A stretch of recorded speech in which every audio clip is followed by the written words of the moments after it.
কারো মাথায় টুপি আর দাড়ি দেখিলে, মুখে যদি দাড়ি দেখে আর যদি মাথায় কি দেখে, আর যদি লম্বা পাঞ্জাবি দেখে, তা আমরা কয়া পালাই হুজুর বলে হয়। ওই কি হয় না ভাই হুজুর কি করে?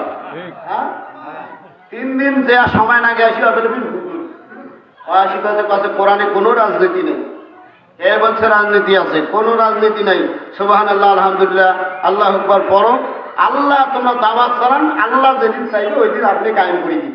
কি আছে না?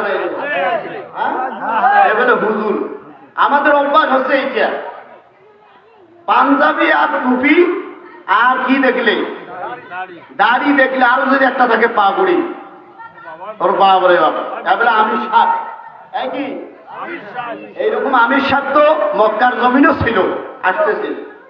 আমার ভাইয়েরা, আল্লাহ নবীর পিছনে একজন মুনাফিক নামাজ আদায় করত, আল্লাহ নবীজির পিছনে নামাজ পড়ত, যার নাম ছিল আব্দুল্লাহ ইবনে উবাই ইবনে সুলুল।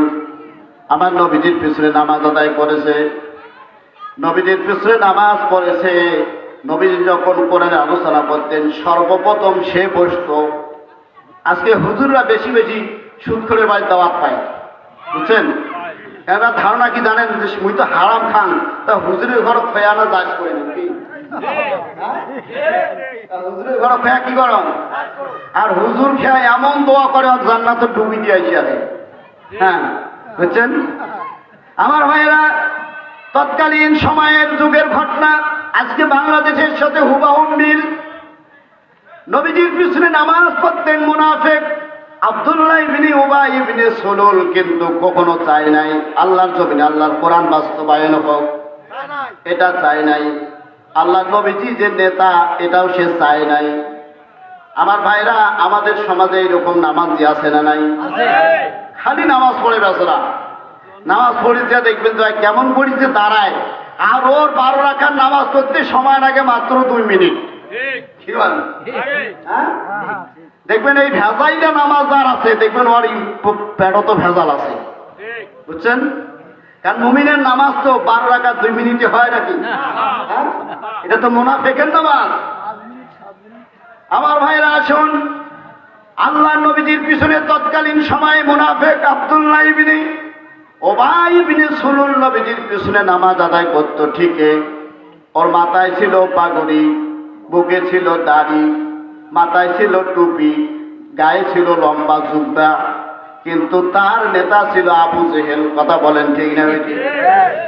তার নেতাকে আল্লাহ পাক বলেন, আমি এই পৃথিবীতে অসংখ্য পয়গম্বরদেরকে পাঠায় দিছি 2টা কাজের দায়িত্ব দিয়া। ওয়ালা কদ বাআসনা ফি কুল্লি উম্মাতির রাসূলা আন ইবুদুল্লাহা ওয়াজতানিবুত তাগুত। আল্লাহ পাক বলেন, আমি প্রত্যেক জাতির নিকট রাসূল প্রেরণ করেছি 2টা কাজের দায়িত্ব দিয়া। 1 নম্বর দায়িত্ব হলো আনিবুদুল্লাহ, আল্লাহর গোলামি করো, আর 2 নম্বর কাজ হলো তোমরা তাগুতকে বর্জন করো। 1 নম্বর কাজ আল্লাহর গোলামি করো, 2 নম্বর কাজ তাগুতকে বর্জন করো। এখন আল্লাহর গোলামি করতে গিয়েও তো ভেজাল, কি বলেন? আল্লাহর গোলামি করতে গিয়েও ভেজাল।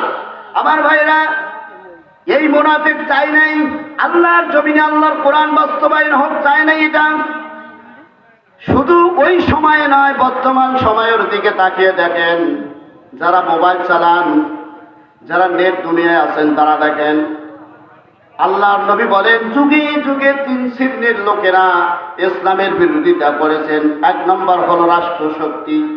যুগে যুগে ইসলামের বিরোধিতা করেছেন 3 ব্যক্তি। কয় ব্যক্তি?